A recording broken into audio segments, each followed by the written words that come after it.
So, we've got a number 1 deluxe meal. Is there anything else I can get you? Yeah, I'd also like a good night's sleep. Excuse me, sir? You know, the I didn't struggle all night with my uncomfortable CPAP mask, or something like the my wife didn't kick me out to sleep on the couch because of my constant tossing and turning. Sir, we don't have anything like that here. I think what you're looking for is Inspire. It's an implant that works inside your body to treat sleep apnea without a CPAP. That way you can breathe normally and rest more soundly. Come on! Oh, he sounds hangry. Inspire is the only FDA-approved sleep apnea treatment of its kind. It's helping tens of thousands of people finally get restful sleep. To learn more, visit InspireSleep.com. That's InspireSleep.com. Inspire, sleep apnea innovation. Inspire is not for everyone. Talk to your doctor to see if it's right for you, and review important safety information at InspireSleep.com. The Shark Deck. Johnny Mac with your daily comedy news. At the ESPYs the other night, Chief star Travis Kelce was up there with Heidi Gardner. You know her from Saturday Night Live, and Gardner made the following joke: "I got kicked out of Chris Paul's birthday party because I wasn't invited." Camera cuts to Chris Paul. He has no idea what she's talking about. That was a little weird. Last week, a clip from the 1998 ESPYs circulated on Twitter. The clip featured the Heisman Trophy winner that year, Charles Woodson. Norm Macdonald gave the monologue, and he said, "There's Charles Woodson. How about that? He became the first defensive player to win the Heisman Trophy. Congratulations, Charles. That's something no one ever can take away from you, unless you kill your wife and waiter, in which case all bets are off." The athletes in the crowd shook their heads in disbelief. Rich Eisen this week confirmed that behind the scenes, ESPN executives were not happy. Eisen tweeted, "I was there, can confirm. This is not a tweet saying Norm wasn't hilarious, just confirming the freak out of ESPN executives and lack of appreciation by the athletes in the Radio City house. Norm was never invited back." The New York Times had profiled Matt Rife. Matt talked about a recent career highlight that was performing in Yellow Springs, Ohio with Dave Chappelle, and said, "We just smoked and talked for like 4 hours and he gave me 30 years worth of advice." Chappelle emphasized the importance of staying true to yourself and to not adhere to industry or network standards. Even today, fighting cancel culture with every show he does, I just admire him for that so much. Jim Gaffigan put out a YouTube short joking about the origins of Mount Rushmore. He said, "Last spring break, we went to Mount Rushmore. That's the most applause Mount Rushmore has gotten. I feel sorry for Mount Rushmore. People used to go there on their honeymoon. Now I bring up Mount Rushmore and people look at me like I'm talking about a TV show that was canceled 10 years ago. Is it still going on? Yeah, it's a mountain. It's still going on. You know what? It's beautiful." Jim continued, "And the Black Hills of South Dakota are sacred to the Lakota Indians, and out of respect, our government carved 4 white guys into one of the mountains." Another gift for you guys. These guys were all about freedom, especially the 2 guys that owned slaves. Gabriel Iglesias has canceled his show at SRP Park in Augusta.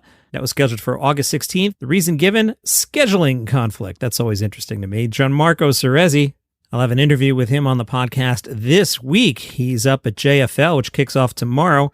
Gianmarco said, "I was always a theater kid. I went to college for musical theater. I do a lot of clubs in New York. That's kind of where I grew up as a comic. And you're at these stages that are a couple of bricks thrown together and you're elevated half an inch off the stage. And being at JFL and being at these big, massive theaters, suddenly all these dance classes that I took and all the thousands of dollars that amounted to nothing in my acting career, suddenly, I finally have room to move. When I got on the stage at JFL, I thought, this is where I can shine. This is where I can't be too much. And I plan to really test that theory this year." He'll be on the For the Culture show, and given his heritage listed as Jewish-Italian, Bad Feeling asked him who he's representing. Gianmarco said, "I've yet to hear from JFL on which side they want me to talk up more, but I'll do whatever they want. I probably have more Jewish material, only because right now it's a contentious time." I was in Houston, and I said, "I'm Jewish." Someone in the audience went, "Yuck." Wow. But the joke's on him, because that's Hebrew for great job. I think that's probably the side that's going to come out the most. Gianmarco talked about incorporating more crowd work into his sets, and he said, "I think originally I leaned into it because, it's a very weird time to be a comedian. You have to have constant output because you don't necessarily want to put out all your material. And I think I saw 1 or 2 shows where I saw an audience member whisper a punchline to their friend, and I said, all right, that's it. No more posting my current material online. I'm just leaving in the crowd work." And it was hard at first because the reason I became a stand-up comedian was because in conversations, I like to be the only one talking. But I found it just keeps me in the moment. I get bored doing the same joke every time. When you're talking to someone, you feel alive because it could go south. I might say to someone, "Oh, your parents are divorced," and they'll go, "My dad killed my mom." Then I have to think, how do I make this funny? How do I stay on the edge? And that keeps you feeling alive. That keeps you feeling scared in a good way. So I really do enjoy mixing it in. when I feel like I'm ready to take the risk. Just for Laughs announced a bunch of new shows just in. Rainn Wilson added as an award recipient. He'll win the Comedy Impact Award. Some of the other recipients: Quinta Brunson is the Comedy Person of the Year, presented by Rami Youssef. Bert Kreischer is the Stand-Up Comedian of the Year, presented by Neil Brennan. Ronnie Chang is the Breakout Comedy Star of the Year, presented by Rashid Badouri. Mae Martin is your Rising Comedy Star of the Year, presented by Carolyn Taylor. JFL also announced Surrounded, an electrifying comedy show where the audience is the material. Today's best comedians take the stage with nothing more than the mic and their wit, turning everyday interactions into memorable punchlines. With no script or pre-planned jokes, we guarantee a night of hilarious improvisation, one-of-a-kind moments, and uproarious laughter. And a new Chicago Comedy Festival got announced. It's the inaugural 312 Comedy Festival. The initial lineup includes Nate Bargatze, Nicole Byer, Jeff Ross, Russell Peters, Ari Shaffir, Dan Cummins, John Christ, Craig Robinson, Chad Daniels, and Jamie Lizzow. The festival will run November 1st through the 4th, so that somewhat overlaps with the New York Comedy Festival. That is interesting. Nate Bargatze's at the Chicago Theater November 3rd through the 5th, Russell Peters at the Rosemont on November 4th, John Christ at Rialto Square on the 3rd, Ari's at the Vic on November 4th, Nicole Byer on the 3rd at Riviera, Jeff Ross, Park West, November 1st, Craig Robinson, November 4th, Park West, Dan Cummins at the Vic, November 3rd, Chad Daniels, November 2nd through the 4th at the Improv, and Jamie Lizzow at Zany Chicago and Zany's Rosemont on the 3rd and the 4th. Do you love your Peloton? Oh, I sure do. Well, I know you do because you started a podcast about one. If you love your Peloton and can't get enough of it and all the news that goes along with it, you should check out our show. It's called The Clip Out. It's a great place to go for instructor news, new classes, motivational tips, corporate machination. We don't just tell you the news, we also give you our thoughts on why things are happening. And each week we also interview a member of the Peloton community. Sometimes it's, somebody like me, just a regular person riding their bike. Sometimes it's Snooky. You never know. You never know. The Clip Out is about anyone who loves their Peloton. Every week we take you behind the scenes and inside the world of Peloton. The Clip Out is available wherever you get your podcasts, or check out our website, theclipout.com.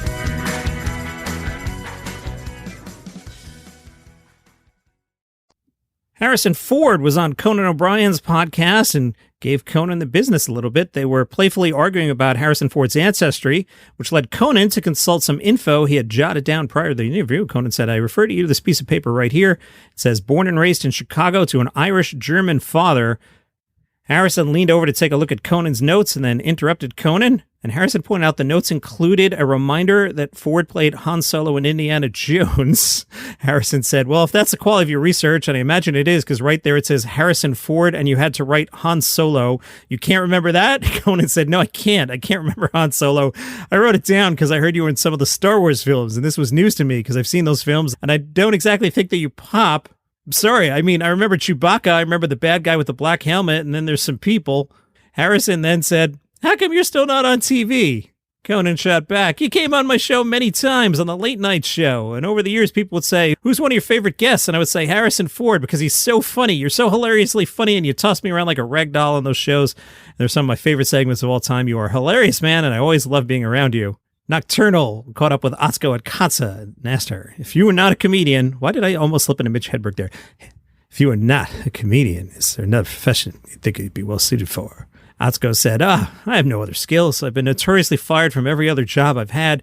What's the closest thing to a comedian? I did study psychology a little bit too, but that's scary. Like, imagine you show up to your session and the chair turns around and it's me. Hi, I'm your therapist." And that's your comedy news for today.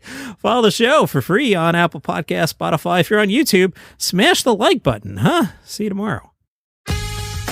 Hi, I'm Mark Francis and host of a new podcast, The Messi Effect.